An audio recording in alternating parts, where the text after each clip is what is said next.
This is Saint V by AB. Please like this video, share, and subscribe. Today I want to talk about how young black males are discouraged to pursue their education, but they are encouraged to play multiple sports and chase this NFL and NBA dream.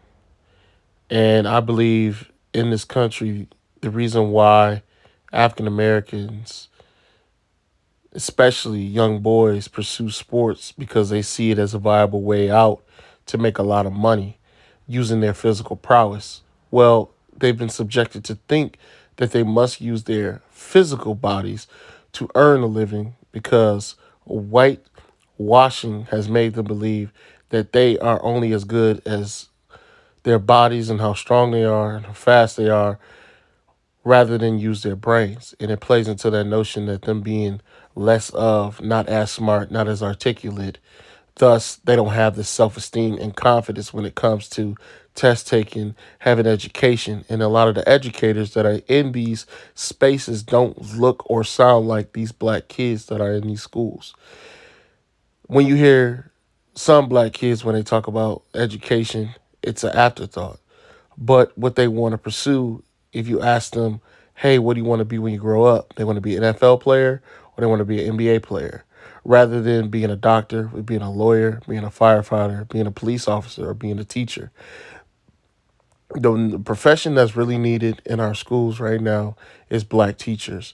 Because I believe if there are a lot of black administrators in these places where there are black students, it's going to help them and encourage them to see somebody that looks like them, that sounds like them, teaching them, and they'll be more apt to want to listen and to stay on top of their work. But we don't encourage our kids, our black kids, to take honors classes. Some of us don't encourage them, but we'll encourage them to be the next LeBron James or to be the next Michael Jordan or to be the next Patrick Mahomes or to be this phenomenal athlete.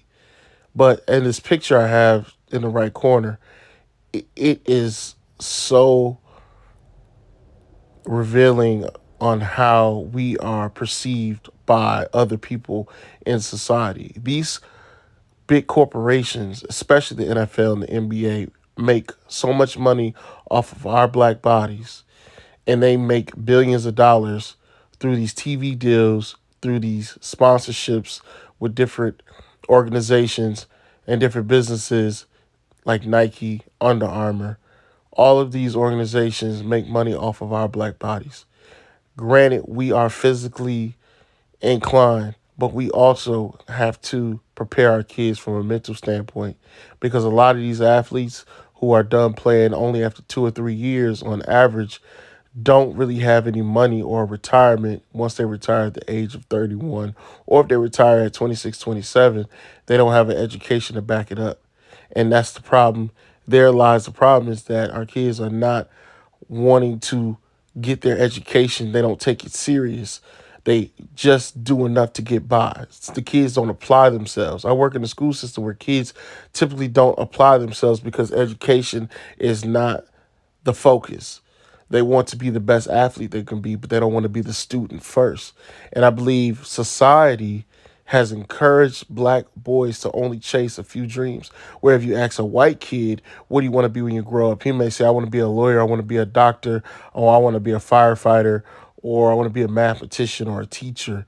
It seems like there's more diversity in these other communities on what they want to be when they grow up. And it's like black boys have been conditioned and have been programmed and whitewashed to believe that they can only use their bodies because they don't believe that they're smart enough to be in a profession, that they actually have to use their mental capacity, which is the main thing they have to use in any of these other occupations. And I don't think that's an accident because it plays into the notion that we have to be more physically inclined because we are not as human or subhuman.